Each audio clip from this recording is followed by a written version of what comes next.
Last লেকচারে আমরা faecal sludge management নিয়ে আলোচনা করছিলাম। তো ফেকাল স্লাজ ম্যানেজমেন্টটা কি, তারপর বাংলাদেশের বর্তমান কি অবস্থা, ফেকাল স্লাজ ম্যানেজমেন্টটা কেন এত ইম্পর্টেন্ট, ফেকাল স্লাজ ম্যানেজমেন্টের কম্পোনেন্ট গুলো কি কি, এগুলো নিয়ে আমরা লাস্ট লেকচারে আলোচনা করেছিলাম। তো সবশেষে আমরা কারেন্ট প্র্যাকটিসেস ইন বাংলাদেশ পর্যন্ত পড়েছি। তো আজকে আমরা পড়বো what more need to happen, এখনো আমাদের আর কি কি করা যেতে পারে। তো সেটা বলছে raise awareness among stakeholders including policymakers, local authorities and urban dwellers on the benefits of fecal sludge management. সবার আগে আমাদের অ্যাওয়ারনেসটা বাড়াইতে হবে। সবাই ভাবে আমি সেপটিক ট্যাঙ্ক বানায় বাড়ি বানায় ফেললাম, শেষ, আমার কাজ শেষ। বাট এরপরও যে ফেকালটাকে আমাকে ম্যানেজ করতে হবে ওয়েল, এটার জন্য আমাদের যারা স্টেক হোল্ডার মানে যারা সুবিধাভোগী বা ধরো যারা হাউস ওনার, তারা সাথে সাথে যারা পলিসি মেকার গভর্নমেন্ট লেভেলে হায়ার লেভেলে পলিসি মেক করে যে এই এরিয়ার জন্য মানে আমার স্যানিটেশন সিস্টেমটা কেমন হবে, আমরা pipe network pipe sour system দিব না কি দিব, যারা পলিসি মেক করে গভর্নমেন্ট উচ্চ লেভেলের, তাদেরও এই বিষয়ে তাদের মধ্যে অ্যাওয়ারনেস থাকতে হবে যে শুধুমাত্র সিস্টেম বানাইলে হবে না, এটাকে ম্যানেজ করতে হবে। এছাড়া আরবান ডুয়েলার শহরাঞ্চলে যারা কিনা এই অনসাইট স্যানিটেশন ফ্যাসিলিটি গুলো ব্যবহার করে, তাদের মধ্যেও এই ফেকাল স্লাজ ম্যানেজমেন্ট নিয়ে অ্যাওয়ারনেস থাকতে হবে। Use the institutional and regulatory framework to regulate এবং coordinate and fecal sludge management service. তো দেখছো fecal sludge management service কতটা ইম্পর্টেন্ট একটা ইস্যু। তো এই ইস্যুটা fecal sludge management কোথায় কোথায় করতে হবে, যেখানে কিনা আমাদের অনসাইট স্যানিটেশন সিস্টেম আছে। তো এর জন্য যে যার মতো, ধরো যারা পৌরসভা আছে, পৌরসভা এক ধরনের কাজ করছে, সিটি কর্পোরেশন এক ধরনের কাজ করছে, আর যেখানে কিনা উপজেলা পরিষদ, যেখানে পৌরসভা না ইউনিয়ন আছে, সেখানে এক ধরনের কাজ করছে। এমন করলে হবে না। তো একটা রেগুলেটরি ফ্রেমওয়ার্ক থাকতে হবে, যে একটা অথরিটি থাকতে হবে, যে অথরিটিটা ওভারঅল এই ফেকাল স্লাজ ম্যানেজমেন্টটাকে তদারকি করবে, তারাই গাইডেন্স দিবে, তারাই মনিটর করবে, এবং তাদের আমব্রেলার আন্ডারে থেকে আমাদের অন্য এজেন্সিগুলো ফিল্ড লেভেলে এটা ইমপ্লিমেন্ট করবে। তো এটা ইনস্টিটিউশনাল এবং রেগুলেটরি ফ্রেমওয়ার্ক দরকার। তো improve the performance of the technologies with increase monitoring and enforce by the relevant authorities. এটা খুব ক্রুশিয়াল একটা বিষয়, যে একটা ল্যাট্রিন আমি বানায় ফেলছি, আজ থেকে 30 বছর আগে যে টেকনোলজি ব্যবহার করেছে আজও আমরা সেটা ব্যবহার করছি, তাহলে কি আমরা পারফরমেন্স ভালো পাবো না? তো সময়ের সঙ্গে সঙ্গে রিসার্চের মাধ্যমে, টেকনোলজি তারপর হচ্ছে এনহ্যান্সমেন্ট মাধ্যমে, মনিটরিং বাড়ানোর মাধ্যমে পারফরমেন্সটাকে আইডেন্টিফাই করা, পারফরমেন্সটাকে এনহ্যান্স করে আমাদের কি করতে হবে, টেকনোলজিগুলোকে ডেভেলপ করতে হবে। Train personnel to plan, design, construct and operate fecal sludge management infrastructure. তো fecal sludge ম্যানেজমেন্টের প্রতিটা কম্পোনেন্টে যারা কিনা কাজ করবে, তাদেরকে এই কম্পোনেন্ট গুলো ডিজাইন করা, প্ল্যান করা, কনস্ট্রাক্ট বা এটা মনিটর মেনটেন রাখার জন্য তাদেরকে কি করতে হবে, ফ্রিকুয়েন্টলি ট্রেন আপ করতে হবে। তারপরে secure financial resources for establishing fecal sludge management infrastructures and service in the urban local authorities. তো তুমি যত কিছুই চিন্তা ভাবনা করো, ফিনান্সিয়াল রিসোর্সেস যদি না থাকে, এই ম্যানেজমেন্ট করতে যে তোমার যে টাকা পয়সা খরচ হবে ইনফ্রাস্ট্রাকচার তৈরি করার জন্য, মোবিলাইজেশন, যে লিকুইড মানির দরকার বা মানির দরকার বা ফিনান্সের দরকার, সেটা এস্টাবলিশ থাকতে হবে। যে ধরো এই বছর আমাদের 100 কোটি টাকা দিল, আগামী বছর আর কোনো টাকা পয়সা পাচ্ছি না আমরা, তখন কি হবে, প্রজেক্টটা মাঝপথে আটকায় যাবে। তখন কি হয়ে যাবে, আমাদের ফেকাল স্লাজ ম্যানেজমেন্টটা ফুল সুইং ফ্লারিশ করতে পারবে না। তো বলছে recognise the potential of faecal sludge treatment products for productive use in the agriculture and energy sector.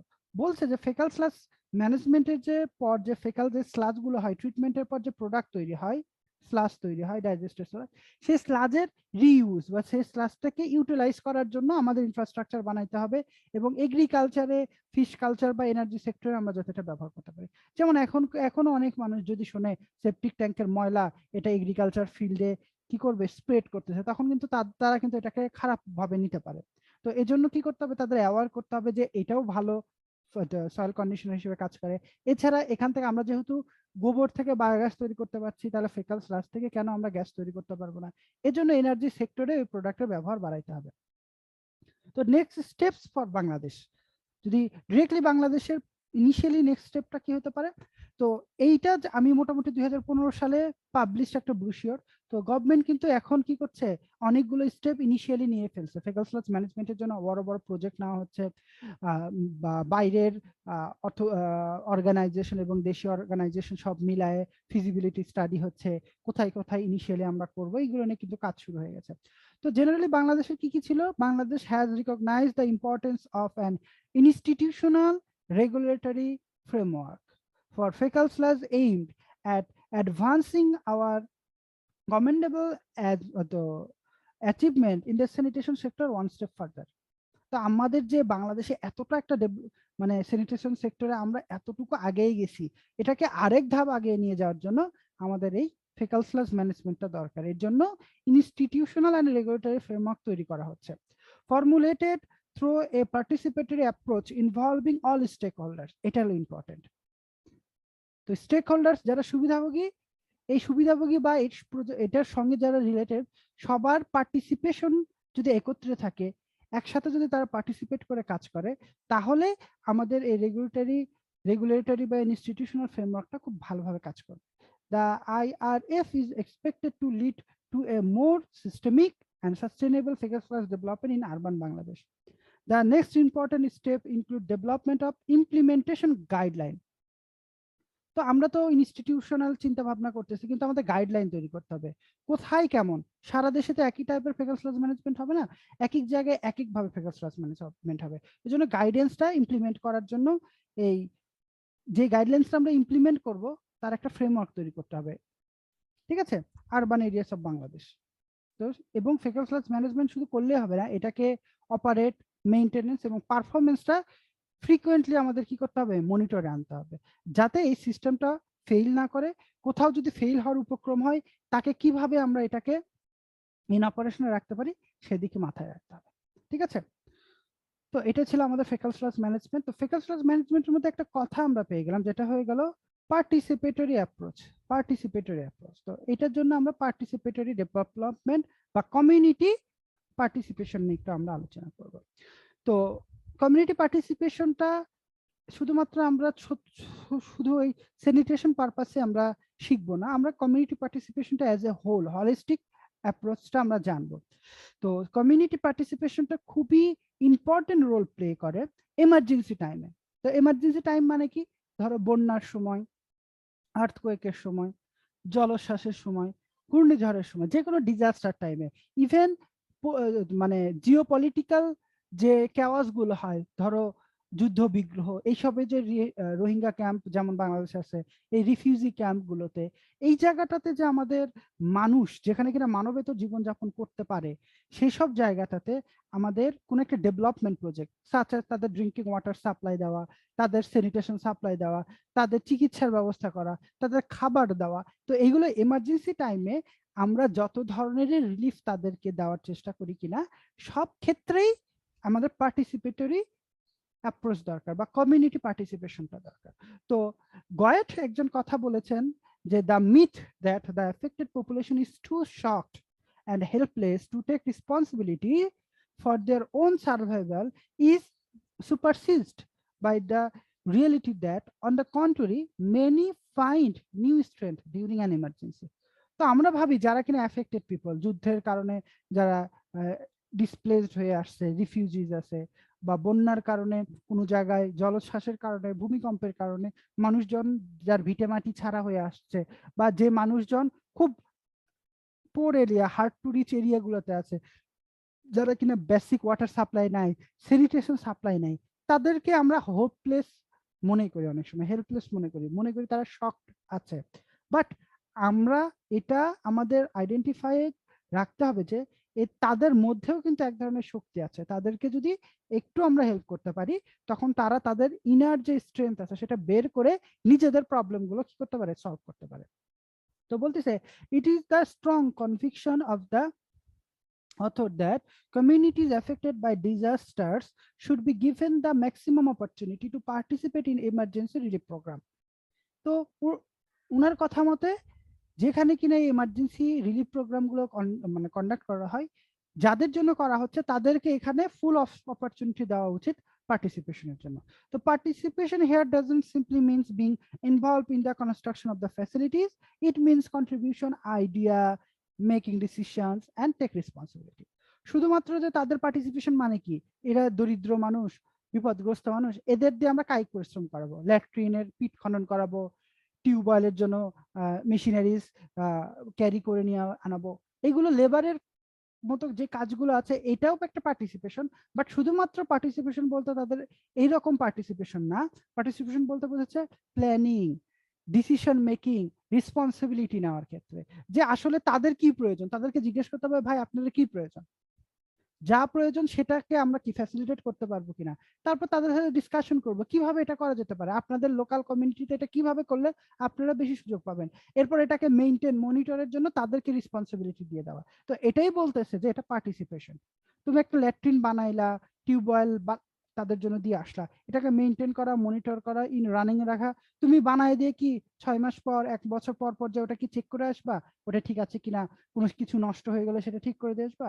এমন করলে তো তোমার প্রজেক্ট টিকবে না বা তোমার টার্গেটেড গোল অ্যাচিভ হবে না। তখন যারা কিনা এটার থেকে বেনিফিশিয়ারি, যারা কিনা এখান থেকে সুযোগ পাবে, তাদেরকেই মোটিভেট করতে হবে, তাদেরকেই স্কিলফুল করতে হবে, যাতে তারা ওই জায়গাটাতে নিজেরাই ওটাকে মেইনটেইন করে, মনিটর করে। যদি তাদের স্কিলের মধ্যে পড়ে কোনো জায়গায় যদি রিপেয়ারমেন্ট দরকার, তারা সেটা যাতে রিপেয়ার করে। তো আমাদের অনেক সময় হয় কি যে বিভিন্ন রিফিউজি ক্যাম্পগুলোতে যারা কিনা হেল্পিং এজেন্সি, যারা কিনা এনজিওস আছে, যারা কিনা এখানে এসে সাপোর্ট দিবে, তারা অনেক সময় ভাবে এদেরকে শুধু খাওয়াইতে হবে, পানি দিতে হবে, স্যানিটেশন দিতে হবে। কিন্তু তারা ভুলে যায় যে এই মানুষগুলোর মধ্যে স্কিল আছে, এই মানুষগুলোর মধ্যেও নলেজ আছে, এই মানুষগুলো কি করতে পারে, এই প্রজেক্টে কি করতে পারে, হাত লাগাইতে পারে। এটাকে আমরা ভুলে যাই, এটা ভুললে চলবে না। What is meant by community participation? তো পার্টিসিপেশন বলতে কি বোঝাচ্ছে? Community participation can be loosely, community participation can be loosely defined as the involvement of people in a community in projects to solve their own problem. Community participation বলতে বোঝাচ্ছে যার জন্য তুমি project নিয়ে যাচ্ছ, বিশুদ্ধ পানির সাপ্লাইয়ের প্রজেক্ট, স্যানিটেশন প্রজেক্ট বা চিকিৎসার কোনো প্রজেক্ট বা তাদের স্কুলিং এর কোনো প্রজেক্ট। তো বলতেছে যাদের জন্য প্রজেক্ট নিয়ে যাচ্ছ তাদেরকেই ইনভলভ করা ওই প্রজেক্টটাকে ইমপ্লিমেন্টেশনের সময়, তাদের প্রবলেম সলভ করার জন্য। তো বলতেছে people cannot be forced to participate in project which affect their lives but should be given the opportunity where possible. তো সব মানুষকে তুমি জোর করতে পারবে না যে আপনি এসে প্রজেক্টে কাজ করেন, আপনাকে কাজ করতেই হবে। তো কিন্তু তাদেরকে অপরচুনিটি দিবে, তাদের মধ্যে যারা আগ্রহী তাদেরকে এখানে কি করতে হবে, ইনক্লুড করতে হবে। এখন ধরো তোমাকে এখানে হাইলি ইঞ্জিনিয়ারিং একটা ডিসিশন নিতে হচ্ছে, সেখানে কিন্তু তাদের ডিসিশন নিলে চলবে না, অবশ্যই টেকনিক্যাল টিম ওখানে ডিসিশন নেবে। কিন্তু কিছু জায়গা আছে, কিছু জিনিস আছে যেটা হয়তো বা তারা বলে দিতে পারে তাদের ডিমান্ড বা তাদের নিড অনুযায়ী। তো বলতেছে this is held to be basic human rights and fundamental principles of democracy. Community participation is especially important in emergency situation programs where people may be unaccustomed to their surroundings and new sanitation facility. তো বলছে যে emergency sanitation programme যেগুলো হয়, emergency আমার তাদের জন্য toilet facility বানাইতে হবে। যেমন নেপাল ভূমিকম্পের সময় পরপরই ওয়াটার লাইনগুলো সব নষ্ট হয়ে গিয়েছিল, ওয়াটার সাপ্লাই লাইনগুলো নষ্ট হয়ে গেছিল, যার কারণে শহরের মানুষজনই মানবেতর জীবনযাপন করছিল, তাদের একটা কি মানবিক বিপর্যয় দেখা দিয়েছিল। তো এইরকম এমার্জেন্সির সময় মানুষজনকে যে ফ্যাসিলিটি দেওয়া হয় সেটা কিন্তু তারা আসলে অভ্যস্ত থাকে না। তো অভ্যস্ত না থাকার কারণে কমিউনিটি পার্টিসিপেশন হইলে তারা তাদের ডিমান্ডের কথা বলতো, সেই ডিমান্ড অনুযায়ী প্রজেক্ট এক্সিকিউট হলে এ থেকে কি হবে, এই প্রজেক্টটা সাস্টেইন করবে অনেকদিন। তো কমিউনিটি পার্টিসিপেশনের সময় কি কি অ্যাক্টিভিটি করতে পারে পার্টিসিপেন্টরা? এক হলো নিডস অ্যাসেসমেন্ট, তাদের কি প্রয়োজন, তাদের ডিজায়ার, তাদের ওপিনিয়ন থেকে তাদের কি প্রয়োজন সেটা আমরা জেনে নিতে পারি। এরপর planning, formulating objective, setting goals and criticising plans. তাকে প্ল্যান করতে হবে যে আমি দেখলাম হ্যাঁ এখানে স্যানিটেশন নাই, স্যানিটারি ল্যাট্রিন নাই, এখন আমাকে অবজেক্টিভ সেট করতে হবে, আমি কি কমিউনিটি স্যানিটেশন দিব, মানে 4-5টা ফ্যামিলির জন্য একটা ল্যাট্রিন, নাকি প্রতিটা ফ্যামিলির জন্য একটা ল্যাট্রিন, এভাবে আমাকে গোল সেট করতে হবে। এবং এই ল্যাট্রিনটা আমি ডিজাইন কিভাবে করতে পারি, এটা হলো আমাদের প্ল্যানিং। তো এই প্ল্যানিং ফেজে তাদের থেকে আমরা গাইডেন্স পেতে পারি, তারা বলতে পারে না আপনারা এইভাবে করেন না, প্রতিটা বাড়িতে ল্যাট্রিন দিয়েন না, এখন দিতে গেলে সময় বেশি লাগবে, ওর তুলনায় যদি আপনারা কমিউনিটি ল্যাট্রিন দেন তাহলে বেটার হবে। তো তাদের ওপিনিয়ন নিয়ে আমরা প্ল্যানটাকে কি করতে পারি, রিঅ্যারেঞ্জ করতে পারি। এবার মোবিলাইজিং, মোবিলাইজিং বলতে বোঝাচ্ছে অ্যাওয়ারনেস ক্রিয়েট করা, raising awareness in the community about the needs, establishing supporting organisation structure within the community. তো আমি যে একটা প্রজেক্ট ওখানে নিয়ে গেছি, সেই প্রজেক্ট যাতে ওখানে খুব ভালোভাবে এক্সিকিউট হয় এবং আমাদের স্টেক হোল্ডাররা সুযোগ পায়, এজন্য তাদেরও তো কিছু কি থাকতে হবে, মতামত থাকতে পারে, তাই না? আমার এটা দরকার আছে কিনা। এখন তুমি যদি বলো আমি রুরাল একটা এরিয়াতে পোর ফ্ল্যাশ ল্যাট্রিন বানায় দিব, সেখানে কিনা পাইপ ওয়াটার নেটওয়ার্কের জন্য আমি সিস্টেম ডেভেলপ করবো, কিন্তু ওখানকার লোকজন তো এটা ইউজ টু না, এত খরচ তারা বিয়ার করতে পারবে না, তারা মেনটেন করতে পারবে না, তাই না? তো তাদের মধ্যে অ্যাওয়ারনেস ক্রিয়েট করতে হবে তুমি যে প্রজেক্টটা নিয়ে যাচ্ছ। তারপর হলো ট্রেনিং। ট্রেনিং সবগুলো ফেজে হইতে পারে। কনস্ট্রাকশনের সময় যদি তারা হেল্পফুল হয় সেখানে তাদের ট্রেনিং দিতে হবে। এরপর পরে যখন মেইনটেনেন্স বা মনিটরিং এর সময় আসবে, মেইনটেনেন্স বা মনিটরিং এর সময় তারা যাতে তার সিস্টেমটাকে, সবগুলো ল্যাট্রিনটাকে মেইনটেইন রাখতে পারে, টিউবওয়েলটাকে মেইনটেইন রাখতে পারে, বা তাদের জন্য অন্য কোনো ফ্যাসিলিটি দিলে সেটা মেইনটেইন রাখতে পারে, এর জন্য তাদেরকে ট্রেনিং নিতে হবে, তারা ট্রেনিং নিতে পারে। ইমপ্লিমেন্টেশন, তো ইমপ্লিমেন্টেশনটা তে এখানে আমাদের কমিউনিটি পার্টিসিপেশন আছে। যেমন যারা লেবার হিসেবে কাজ করতে পারে, তারা ম্যাটেরিয়াল সাপ্লায়ার হিসেবে কাজ করতে পারে, ইভেন তারা কিছু টাকা দিয়ে হেল্প করতে পারে। টাকা দিয়ে হেল্প বলতে বোঝাচ্ছে যে অনেক প্রজেক্ট আছে যে যারা কিনা এর থেকে সুফল পাবে তাদেরকে কিছু টাকা কন্ট্রিবিউট করতে হবে এবং তাদেরকে কিছু ফি দিতে হবে। তো এই ফিটা রেজ করা, এই ফিটাকে খুব ভালোভাবে মোবিলাইজ করে যাদের অথরিটির কাছে পৌঁছায় দেওয়া, বা কমিউনিটির একটা অর্গানাইজেশন তৈরি করা, যে অর্গানাইজেশন এটা সবকিছু মনিটর করবে। তো এই প্রতিটা ইমপ্লিমেন্টিং ফেজ, সেটা ইকোনমিক্যাল ইমপ্লিমেন্টেশন, টেকনিক্যাল ইমপ্লিমেন্টেশন, সব কয়টা ক্ষেত্রেই তাদের ইনভলভমেন্ট থাকবে। মনিটরিং এন্ড ইভ্যালুয়েশন, তুমি একটা ডেভেলপমেন্ট প্রজেক্ট সেখানে এক্সিকিউট করে দিয়ে আসলা, ল্যাট্রিন বানাই দিয়ে আসলা, বা আর্সেনিক রিমুভাল একটা প্লান্ট বানাই দিয়ে আসলা। এখন কথা হলো তুমি বানাই দিয়ে আসছো, তোমার ডিজাইন পিরিয়ড 10 বছর সাপোজ। তো এই 10 বছরের মধ্যে কি তুমি ফ্রিকোয়েন্টলি এই এজেন্সি যারা বানাই দিয়ে আসছে তারা কি চেক করতে পারবে? পারবে না। এখন আমি যদি ওদেরকে শিখাই দিয়ে আসতে পারি তাহলে ওরা এটা মনিটর করতে পারবে, ইভ্যালুয়েশন করতে পারবে যে সিস্টেমটা ভালোভাবে রান করছে কিনা করছে না। যদি না রান না করে তাদের স্কিলের মধ্যে পড়লে তারা নিজেরা রিপেয়ার করে নিল। প্রয়োজন যদি না পারে তখন যে অথরিটিটাকে জানায় দেওয়া, অথরিটিটাকে যে জানায় দেওয়া যে আমরা ভালো পারফরমেন্স পাচ্ছি না, এটাও কিন্তু একটা ইম্পর্টেন্ট ইস্যু। তো কমিউনিটি পার্টিসিপেশনের কিছু কি আছে, আমাদের ইনসেনটিভস আছে। কমিউনিটি পার্টিসিপেশন যদি কোনো একটা প্রজেক্টের মধ্যে হয়, এক প্রজেক্ট থেকে তো মানুষ সুফল লাভ করবে, কিন্তু সব মানুষ আমি যে লেভেলের সুফল দেওয়ার জন্য প্রজেক্টটা নিয়ে গেছি সেটা কি করতে পারে কিনা, অ্যাটেইন করতে পারেন কিনা, এটার জন্য কমিউনিটি পার্টিসিপেশনটা খুব জরুরি। কমিউনিটি পার্টিসিপেশন যদি থাকে কোনো প্রজেক্টে, সেখানে কি থাকতে পারে, community participation motivates people to work together. মানুষ একত্রে কাজ করার যে মোটিভেশনটা দরকার তারা পায়। সোশ্যাল রিলিজিয়ান এন্ড ট্রেডিশনাল যে অব্লিগেশন আছে আমাদের, যে একসাথে মিউচুয়ালি থাকা, মিউচুয়ালি হেল্প করা, এই এডুকেশনটা তাদের প্র্যাকটিস হয় বা নার্চার্ড হয়। এখন genuine community participation, people see a genuine opportunity to better their own life and for the community as a whole. তো জেনুইন পার্টিসিপেশন বলতে বোঝাচ্ছে সর্বস্তরের মানুষের পার্টিসিপেশন। তো পার্টিসিপেশন বলতে শুধুমাত্র ফিজিক্যাল লেবার না, যেমন হয়তোবা যারা বাইরে কাজ করে, যারা কিনা ওয়ার্ক করে পার্টিসিপেট করতে পারে। অনেক পুরুষ মহিলা আছে যারা কিনা কি করতে, মাটি খোদাই করতে পারে, মাটি কাটতে পারে, যেরকম বাঁধ নির্মাণের ক্ষেত্রে ছেলে মেয়ে উভয়রাই কিন্তু মাটি কাটে, তো এর জন্য তারা টাকাও পায়। তো সিমিলার ওয়েতে যারা কায়িক পরিশ্রম দিতে পারবে তারা কায়িক পরিশ্রম করবে, যারা কিনা কোনো আইডিয়া দিতে পারবে তারা আইডিয়া দিবে, কারা যারা হচ্ছে হয়তো বা ভিউ দিতে পারে তারা ভিউ দিবে। এইগুলো করে সবগুলো মানুষ যখন পার্টিসিপেট করবে জেনুইনলি, তখন তারা নিজেরা নিজের চোখে দেখতে পারবে নিজেদের ডেভেলপমেন্ট। তারা তাদের ডিমান্ড, তারা তাদের ইচ্ছা, তাদের নিড গুলো জানাচ্ছে, সেই অনুযায়ী একটা প্রজেক্ট এক্সিকিউট হচ্ছে। এর দ্বারা কি তারা নিজেদের চোখে দেখতে পাচ্ছে যে তাদের নিজের ভাগ্যের উন্নয়ন। তো এটা কিন্তু তাদের অনেক ভালোভাবে কি করে, মোটিভেট করে। তো হচ্ছে রিমিউনারেশন থাকবে, কিছু ক্যাশ থাকবে, মানে কাজের বিনিময় খাদ্য আছে না, কাবিখা কিছু কার্যক্রম থাকে। তো যে এরিয়াতে ধরো একটা এরিয়াতে 50টা ল্যাট্রিন তৈরি করা হবে, তো এখানে পিট খনন করা, কনস্ট্রাক্ট করা, এতে এখানে যদি ওই লোকাল স্কিল পপুলেশনকে ইনভলভ করা যায় এবং এর বিনিময়ে তারা টাকা পাচ্ছে, একে তো প্রজেক্টের মাধ্যমে তারা নিজেরা কি হচ্ছে, লাভবান হচ্ছে, সাথে সাথে অর্থনৈতিক ভাবেও তারা তাদের কিছু মুক্তি আসতেছে। বলতেছে দেয়ার আর often strong genuine reasons why people wish to participate in the program. All too often aid workers assume that people will only do anything for remuneration and have no genuine concern for their own uh,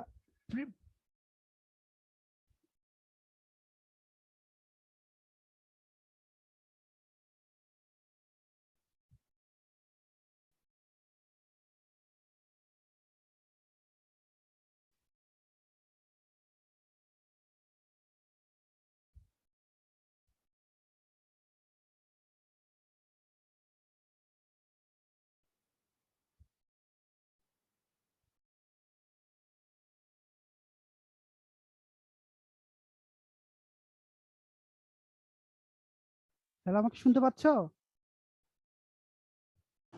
G sir. আমি কি বলছিলাম এখানে, there are often strong genuine reasons why people wish to participate in programs. তাদের genuine কিছু reason আছে এই প্রোগ্রামে কি করার, পার্টিসিপেট করার। all too often aid workers যারা সহায়তা করে assume that people will only do anything for remuneration and have no genuine concern for their own predicament or that of the community as a whole. যারা কিনা help করে, যারা relief নিয়ে আসতেছে, যারা প্রজেক্ট নিয়ে যাচ্ছে, যারা কিনা ফিল্ড ওয়ার্কার, তারা ভাবে যে এই মানুষগুলো শুধুমাত্র টাকার জন্য কাজ করে, কিন্তু এটা তাদের ভুল ধারণা। এমন আছে মানুষজন তাদের ভাগ্যের উন্নয়নের জন্য প্রেডিকমেন্ট থাকে, তাদের এই ভাগ্যের উন্নয়নের একটা প্রেডিকশন থাকে, যার কারণে তারা নিজেরা সেখানে কাজ করে। There is often the result of the actions of the agency itself in throwing money or food at community member without meaningful dialogue or consultation. অনেক সময় অনেক এজেন্সি কি করে, ওখানে যে টাকা দিচ্ছে, খাদ্য দিচ্ছে, মানি দিচ্ছে, কিন্তু তাদের সাথে কথাও বলে না আসলে তাদের দরকার আছে কিনা, এই প্রজেক্টটা তাদের দরকার আছে কিনা, তাদের সাথে ডায়ালগ করে না, তাদের এখানে নতুন কোনো ডিমান্ড আছে কিনা। অনেক সময় ভাবতে পারে যে আমরা খুব ভালো একটা ল্যাভিশিং ল্যাট্রিন বানায় দিব 10টা ফ্যামিলির জন্য, কিন্তু ওই কমিউনিটির লোকজন বলছে না, আপনি যদি জাস্ট পিট ল্যাট্রিন আমাকে বানিয়ে দেন 5টা, তাহলে 2টা ফ্যামিলি একটা করে ল্যাট্রিন পাবে। তো তাহলে এখানে কি ডিসিশন বা প্ল্যানিং এ একটা হেরফের আসলো না? তারা খুব ভালো জিনিস চাচ্ছে না, কিন্তু অনেক কয়টা ফ্যামিলির জন্য অনেক অ্যামাউন্টে যাচ্ছে। কিন্তু তুমি আবার চিন্তা করতেছো না আমি একটা বানিয়ে দেবো খুব ভালোভাবে। তো কথা হলো তুমি নিজের ইচ্ছা থেকে বা এজেন্সি যেটা ইম্পোজ করে দিবে সেটা পরবর্তীতে ফ্লারিশ নাও করতে পারে। তো কিছু ইনসেন্টিভস আছে কমিউনিটি পার্টিসিপেশনের মধ্যে, মানে কিছু কাজের কারণে কমিউনিটি পার্টিসিপেশনটা আমাদের ফ্লারিশ করে না। আমরা আমাদের প্রজেক্টটা এমন ভাবে ডিজাইন করছি যে কমিউনিটির লোক যারা কিনা এফেক্টেড পিপল তারা এখানে কন্ট্রিবিউট করবে, কিন্তু আমাদেরই কিছু প্র্যাকটিসের কারণে তারা কিন্তু সেই লেভেলের কন্ট্রিবিউট করছে না, সেই লেভেলে তারা এখানে এনকারেজ ফিল করতেছে না, তখন আলটিমেটলি আমার ডিজাইন প্রজেক্টটা ফেল করে যাবে। তো কি কি হইতে পারে, এক হলো an unfair distribution of work or benefits amongst member of the community। তো অনেক সময় হয়ে যায় কি একটা গ্রুপ অফ পিপল বারবার বেনিফিট পাচ্ছে। এখানে বেনিফিট বলতে বোঝাচ্ছে ধরো কাদের কথা বেশি শোনা হচ্ছে, কাদেরকে বেশি বেশি কাজ দেওয়া হচ্ছে। তো ধরো 500 জনের একটা গ্রামে আমি টিউবওয়েল ওয়াটার সাপ্লাই নিয়ে যাব, টিউবওয়েল ইমপ্লিমেন্ট করব, টিউবওয়েল দিব আমি তাদের জন্য। তো সেখানে প্রায় 500 জনই তো পার্টিসিপেট করতে পারবে না, এর মধ্যে থেকে হয়তো বা 50 জন লোক ফিজিক্যালি এখানে ইনভলভ হতে পারে, কিন্তু 10 জন লোককেই বারবার সব কাজ করতে দেওয়া হচ্ছে, তাদেরকেই টাকা দেওয়া হচ্ছে, তারা এই কাজটা করতেছে। তো আনফেয়ার ডিস্ট্রিবিউশন হচ্ছে কাজটা। তখন যে কমিউনিটির অন্যান্য মেম্বাররা ভাবতেছে না এখানে পার্টিসিপেট করে আমাদের লাভ নেই, যারা কায়িক পরিশ্রম করতেছে আর যারা কিনা ডিসিশন দিত, যারা কিনা হয়তো বা কিছুটা প্ল্যানিং এ ইনপুট দিত, তারাও পরে ভাববে দরকার নেই, কাজ তো জাস্ট অল্প কিছু মানুষ পাচ্ছে, তো আমরা কেন এখানে ইনভলভ হবো। তো আনফেয়ার ডিস্ট্রিবিউশনের জন্য সমস্যা। আর এই highly individualistic society where there is little or no sense of community. তো কিছু এরিয়া আছে যেমন দেখো যে এরিয়াতে গরিব মানুষ গরিবের মতো থাকতেছে, বড় লোকেরা বড় লোক থাকতেছে, তাদের নিজেদের মধ্যে কোনো কমিউনিকেশন নাই, এরকম একটা কমিউনিটিতে তুমি তাদেরকে একত্রে নিয়ে কাজ করাইতে পারবে না। যেখানে নিজেদের মধ্যে কমিউনিটি নাই, মিনিমাম ইউনিটি নাই, সেসব জায়গায় তুমি কমিউনিটি পার্টিসিপেশন নিয়ে যাইতে পারবে না। আবার অনেক মানুষ ভাবে যে আমি কেন কাজ করব, এটা তো সরকারের কাজ, এটা তো এনজিওর কাজ, যে আমার প্রবলেম আছে আমার প্রবলেমটা সলভ করে দাও।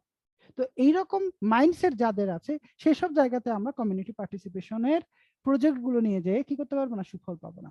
এরপর হলো agency treatment two treatment of community member. If people are treated as being helpless, they are more likely to act as if they are.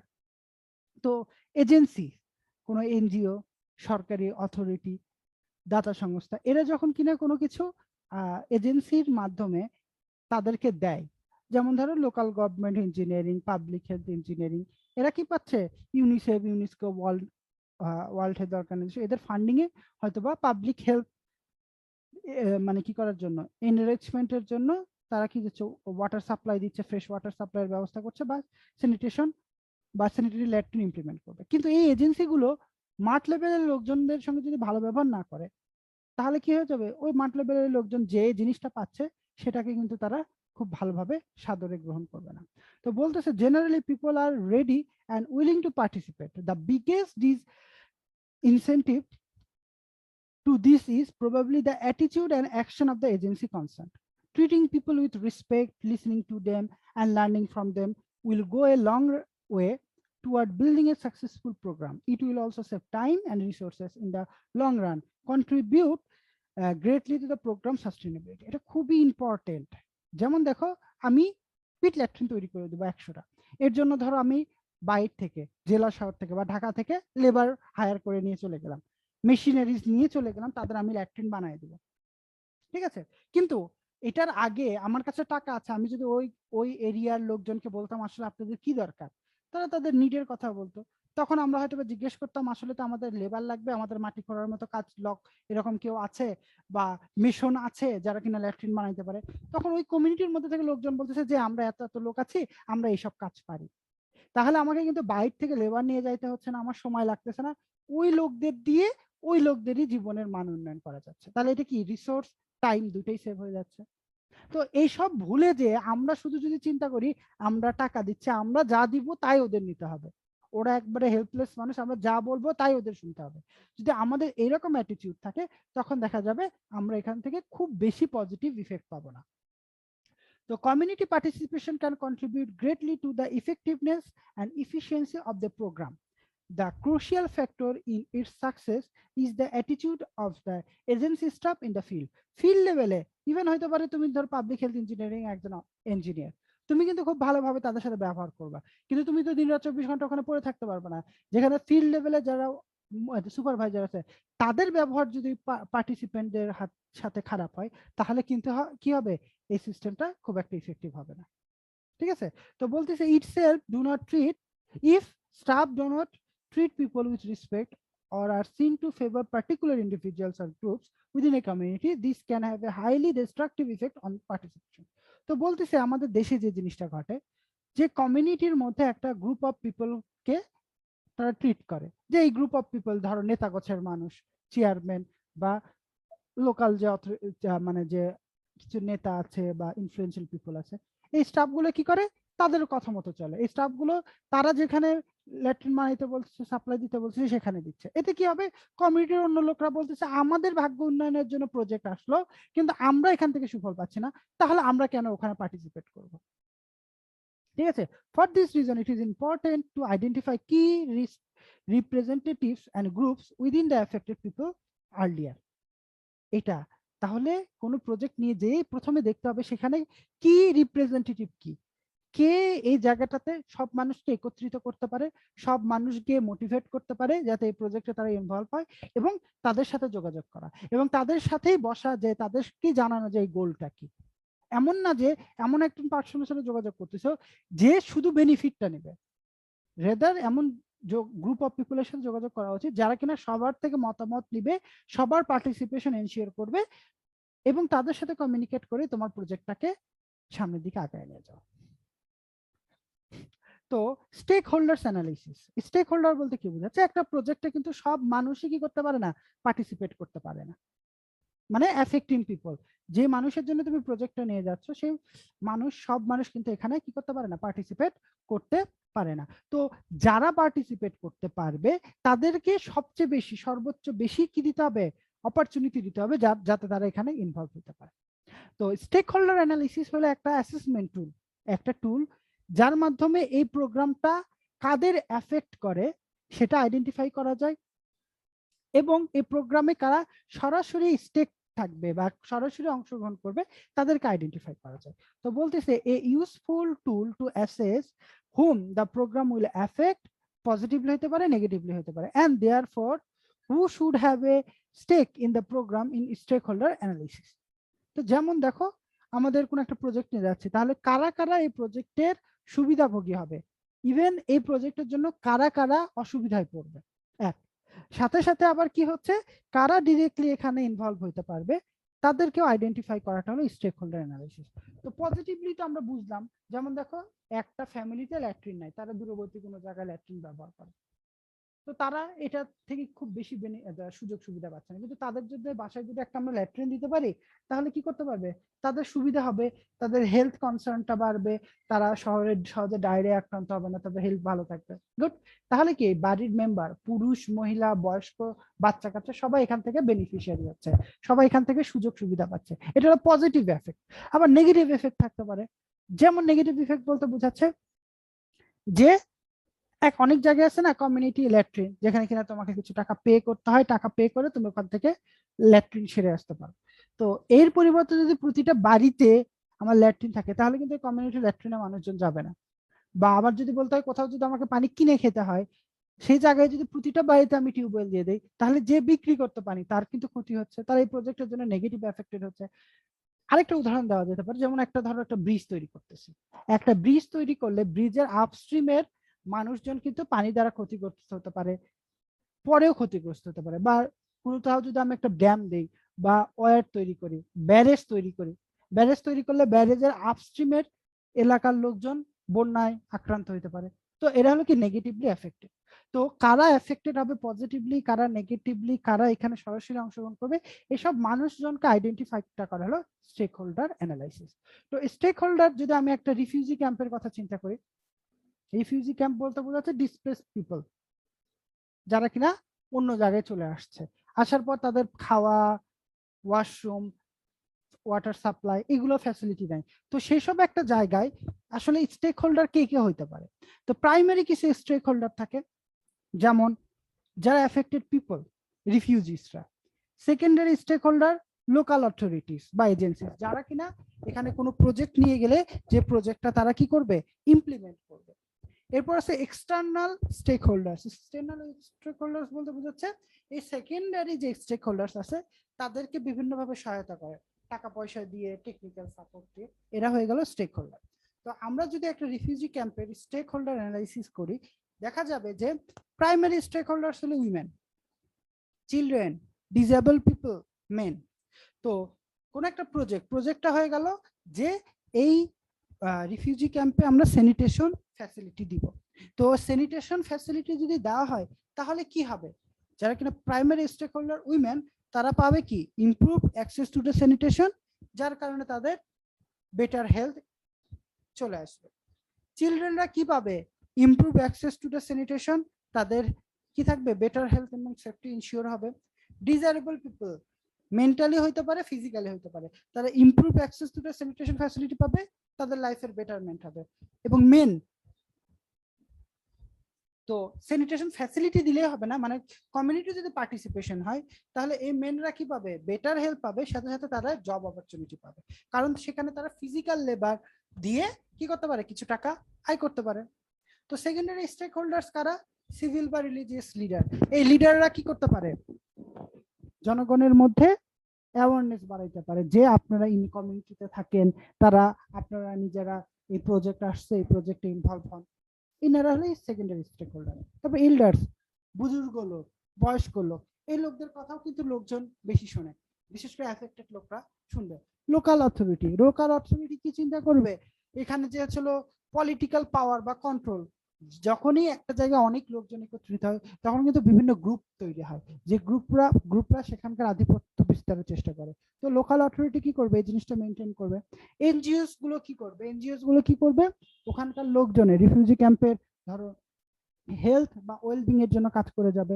Local যারা সাপ্লায়ার আছে, লোকাল সাপ্লায়ার কি করতে পারে, প্রজেক্টের জন্য যত ম্যাটেরিয়ালস আছে সেগুলো সাপ্লাই দিতে পারে, এর মাধ্যমে তারা নিজেরা বেনিফিটেড হয়ে যাবে।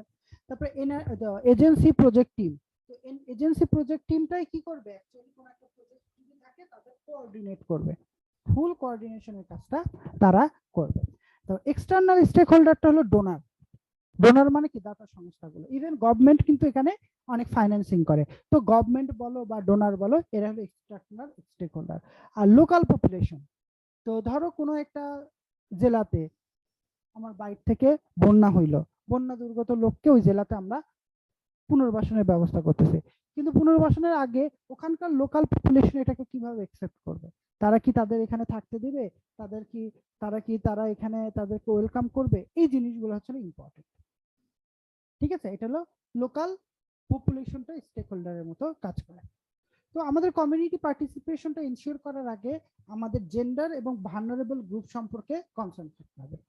যে কেউ যে কোনো এজেন্সি যখন কিনা তারা একটা প্রজেক্ট নিয়ে যায়, যে কোনো এজেন্সি যখন কিনা তারা একটা প্রজেক্ট নিয়ে যায় কোনো একটা এরিয়াতে তাদের বেটারমেন্টের জন্য, তারা অনেক কিছুই ভুলে যায়। যেমন সেখানে উইমেন থাকতে পারে, কোন একটা প্রজেক্ট সেটা কতটুকু উইমেন বান্ধব, কতটুকু সেখানকার লো স্ট্যাটাস গ্রুপের জন্য সহায়তাকারী, কতটুকু কি হতে পারে মাইনরিটি গ্রুপ আছে তারা এই জিনিসটা অ্যাডপ্ট করতে পারবে কিনা, এই জিনিসগুলো আমাদের ভুলে যায় জেনারেল প্রজেক্টে। বাট একটা প্রজেক্টটাকে যদি ফুলফিল করতে চাই এবং তাকে সাস্টেইনেবল রাখতে চাই, সে প্রজেক্ট থেকে যারা কিনা এফেক্টেড পিপল, এই পিপল গুলোকে যদি বেনিফিটেড করতে চাই, তাহলে আমাদের জেন্ডার আইডেন্টিফাই করতে হবে এবং ভালনারেবল গ্রুপ গুলোকে আইডেন্টিফাই করতে হবে। যদি আমরা জেন্ডারের কথা চিন্তা করি, জেন্ডার শুধুমাত্র বায়োলজিক্যাল জেন্ডার যে ডিফারেন্স যেটা মেল ফিমেল এমন কোনো কিছু না। এখানে জেন্ডার বলতে আমরা আরো একটু ব্রড সেন্সে চিন্তা করব, যে জেন্ডার বলতে বোঝাচ্ছে দুইটা গ্রুপ করে ফেললাম, যে গ্রুপগুলোর ইন্টারেস্ট আলাদা, ওয়ার্কিং এনভায়রনমেন্ট আলাদা, তাদের এক্সপেকটেশন আলাদা, তাদের বিহেভিয়ার আলাদা। যেমন কিছু আমাদের সোশ্যাল স্ট্যাটাসে কি হয়, ছেলেরা বায়োলজিক্যাল মেন করে বাইরে কাজ করে এবং উইমেনরা কি থাকে বাড়িতে হোম মেকার হিসেবে কাজ করে, এবং অনেক উইমেন আছে যারা কিনা বাইরেও কাজ করতে পারে। তাহলে কি করতে হবে, আমাদের আইডেন্টিফাই করতে হবে এইভাবে যে বাইরে কারা কাজ করে এবং ভিতরে কারা থাকে। এখন এটা ইররেসপেক্টিভ পুরুষ মহিলা হইতে পারে, ড্রেস কোডের উপর চিন্তা করে, বিহেভিয়ারের উপর চিন্তা করে, এক্সপেকটেশনের উপর। তো একটা প্রজেক্ট গেলে যারা কিনা বাইরে কাজ করে তাদের এক্সপেকটেশন থাকবে যে, তাদের এক্সপেকটেশন এরকম থাকবে তারা এখানে একটা যাতে জবের অপরচুনিটি পায়, এটা তাদের একটা প্রাইমারি এক্সপেকটেশন থাকে। কিন্তু আরেকটা গ্রুপ আছে যারা বাড়িতে থাকে বা যারা কায়িক পরিশ্রম দেবে না, তারা চিন্তা করবে এই প্রজেক্ট তো আমাদের ল্যাট্রিন দিচ্ছে, যদি ল্যাট্রিনটা আমার বাড়ির কাছাকাছি হইতো, যদি ল্যাট্রিনের শিল্ডিংটা ভালো হইতো, আর রাতের বেলা ওই ল্যাট্রিনের কাছে যদি একটা আলোর ব্যবস্থা থাকতো। তো এক একজনের এক্সপেকটেশনটা এক এক ধরনের থাকে। তো সবার এক্সপেকটেশন গুলোকে আমাদের কি করতে হবে, অ্যাড্রেস করার চেষ্টা করতে হবে। তো এখানে ডিফারিং ঘটে। তো এই জেন্ডার যে ডিফারেন্সটা আসে কয়েকটা কনটেক্সটে আছে, একটা হলো ডিফারিং নিডস এন্ড প্রায়োরিটি, তাদের প্রয়োজনীয়তা এবং প্রয়োজনীয়তার মধ্যে পার্থক্য, কারো কাছে যেটা বেশি প্রয়োজন অন্যজনের কাছে সেটা প্রয়োজন না হতে পারে, এইভাবে আমরা আলাদা করতে পারি। আবার করতে পারি পাওয়ার এন্ড ভালনারেবিলিটি ডিফারেন্স। তো সমাজের সব শ্রেণীর মানুষই কিন্তু ওই সমাজের প্রভাব বিস্তার করতে পারে না, কিছু গ্রুপ আছে যারা কিনা কি থাকে কিছুটা সমাজের হর্তাকর্তা ব্যক্তি টাইপের থাকে, আর কিছু মানুষ আছে যারা কিনা যা সোসাইটিতে আছে সেটা মেনে চলা মানুষ। তো এরকম দুইটা আলাদা ডিফারেন্স গ্রুপ হইতে পারে। আর ইকুয়ালিটি আর ইকুইটি যেটার বিষয় আছে, তো ইস্যু আছে। তো সবাইকে কি দিয়ে কি সবকিছু দেওয়া সম্ভব, সবাইকে কি আমরা সবকিছু দিতে পারবো, তো এইরকম ডিফারেন্স থাকে। তো আমরা জেন্ডার বলতে মোটামুটি বায়োলজিক্যাল যেমন ডিফারেন্সটার কথা চিন্তা করব, সাথে সাথে তাদের এক্সপেকটেশন, নিডস, পাওয়ার, ভালনারেবিলিটি এইসব দিক থেকেও আমাদের চিন্তা ভাবনা করতে হবে। তারপর people with disabilities, people with disabilities বলতে বোঝাচ্ছে তারা ফিজিক্যালি ডিসেবল হতে পারে, মেন্টাল ডিসেবল হতে পারে। তো একটা গ্রামে একটা সোসাইটিতে এই সংখ্যাটা খুবই কম, কিন্তু আছে। 1000 পপুলেশনের মধ্যে 20 জন 30 জন লোক ডিসেবল আছে। এখন এই 20 জন 30 জন লোক যে ডিসেবল আছে এইটা জানাইতে হবে এজেন্সিকে, এবং এজেন্সিকেও কি করতে হবে, তাদের কাছ থেকে জেনে নিতে হবে যে তারা কি চায়, তারা হুইল চেয়ার সহ ল্যাট্রিনে যাইতে পারবে কিনা, তারা তাদের যে সাপোর্ট সহ ল্যাট্রিনে যাইতে পারবে কিনা, তারা যেখানে আছে তাদের কমিউনিটির কাছাকাছি আমাদের ল্যাট্রিন বা ওয়াটার সাপ্লাই দেওয়া যেতে পারে কিনা। তো তাদের কাছ থেকে এরকম ডেটা নিয়ে সে ডেটাকে অ্যাড্রেস করতে হবে যে যাতে এই ভালনারেবল যে পিপল গুলো আছে যারা কিনা ডিসেবল পিপল, এরাও যাতে এই প্রজেক্ট থেকে আমাদের যে টার্গেট সেই টার্গেট অ্যাচিভ করতে নিজেরা অংশগ্রহণ করে অ্যাজ ইট ইজ, তারাও যাতে এটা সুফল পায়। তারপর এল্ডারলি পিপল যারা কিনা ডিসেবল না কিন্তু তারা বয়সের ভারে ফিজিক্যাল লেবার দিতে পারে না, এইসব মানুষগুলোর থেকে আমরা কি নিতে পারি, গাইডেন্স নিতে পারি। তাদেরকে প্রজেক্ট করার সময় প্রজেক্টটা এমন ভাবে একটা জেলাতে গেল যে বলতেছে আমরা সব ম্যাটেরিয়ালস দিব কিন্তু আপনাদের নিজেদের বানায় নিতে হবে। কিন্তু যে পরিবারে এল্ডারলি পিপল আছে তারা কিন্তু ম্যাটেরিয়ালস পাইলেও তারা কিন্তু ল্যাট্রিন বানায় নিতে পারবে না। তো তাদের জন্য কি করা যায়, তাদের জন্য করতে হবে কি, আমাদের ভলেন্টিয়ারলি আমাদের লোকজনকে এনগেজ করতে হবে যারা কিনা তাদের পক্ষ থেকে তাদের বাড়িতে ল্যাট্রিন বানায় দিয়ে আসবে। তো এই ভালনারেবল যে গ্রুপগুলো আছে এই ভালনারেবল গ্রুপগুলোকে আইডেন্টিফাই করতে হবে, তাদের প্রয়োজনীয়তাকে অ্যাড্রেস করতে হবে এবং সেটাকে চিন্তা ভাবনা করে আমার প্রজেক্টটাকে সামনের দিকে এক্সিকিউট করতে হবে। তো সব ক্ষেত্রে আমরা দেখতেছি সব মানুষের মতামত নিচ্ছি, সব মানুষকে ইনভলভ করতেছি। এখানে আবার মাথায় রাখতে হবে যে সব সময় তাদের কথাই শোনা যাবে না, তাদেরকে ইনভলভ করতে পারি, বাট আমারও তো একটা প্রজেক্টের গোল আছে, আমারও একটা প্রজেক্টের অবজেক্টিভ আছে, সেই অবজেক্টিভ যাতে কি না হয়, ডিটোরিয়েটেড না হয়। তো কমিউনিটি পার্টিসিপেশন তো দরকার, ফেকাল স্ল্যাশ ম্যানেজমেন্টের জন্য অনেক দরকার। কারণ তুমি যে কমিউনিটির জন্য ফেকাল স্ল্যাশ সিস্টেমটা, ম্যানেজমেন্ট সিস্টেমটা দিচ্ছ, তারা নিজেরা যদি স্বপ্রণোদিত হয়ে সেটাকে অ্যাডপ্ট না করে, সেখানে যদি তারা সেটাকে মেইনটেইন না রাখে, সেখানে যদি মানুষজন ওই ল্যাট্রিন ব্যবহার না করে ওপেন ডিফিকেশনে চলে যায়, তাহলে কি হলো, প্রজেক্টটা তোমার কি করে যাচ্ছে, ফেল করতেছে। তো ফেকাল স্ল্যাশ ম্যানেজমেন্টে কমিউনিটি পার্টিসিপেশন, একটা লোক বাসায় ফেকাল স্ল্যাশ ম্যানেজমেন্টের সাথে অ্যাটাচ হবে কিনা তাকে অ্যাওয়্যার করতে হবে, তাকে জানাইতে হবে। সোশ্যাল লিডাররা বলবে যে আমরা আজ থেকে আমার এলাকার সব লোকেরা স্যানিটারি ল্যাট্রিন ব্যবহার করব, ল্যাট্রিন ব্যবহার করার পর ল্যাট্রিনের যে ওয়েস্ট আছে সে ওয়েস্টটাকে ম্যানেজমেন্টের জন্য আমরা পাঠিয়ে দিব। তো আমরা ডিসলাজ করব, বা ডিসলাজ যারা করতে আসবে তাদের আমরা সহায়তা করব। এখন কোনো ফ্যামিলি যদি বলে না আমি সহায়তা চাই না, আমি ডিসলাজ করাবো না, তাহলে কি হয়ে যাচ্ছে, ওই ফ্যামিলিটা কিন্তু রোগবালাই সৃষ্টি করতেই থাকবে। তো সব মানুষকে অ্যাওয়ারনেস বাড়ানোর জন্য ফেকাল স্ল্যাশ ম্যানেজমেন্টে আমাদের কমিউনিটি পার্টিসিপেশনটা খুবই দরকার। স্যার 1:50 আমাদের ক্লাস আছে। হ্যাঁ বুঝতে পারছি, আমি জানি। তো দেখো এই কমিউনিটি পার্টিসিপেশন বিষয়টা বুঝলা। তো আগামী দিন আরেকটা জাস্ট টপিক আছে, কোন একটা প্রবলেম অ্যানালিসিস ট্রি আছে আমাদের, আর সেটা হচ্ছে অবজেক্টিভ ট্রি। এই দুইটা দেখে আমরা এই চ্যাপ্টারটা শেষ করব। তো অ্যাটেন্ডেন্সটা আমি তোমাদের গুগল, আমি সরি জুম ইয়ে থেকে নিয়ে নিব। তো তোমরা এখন লিভ নিতে পারো। আসসালামু আলাইকুম।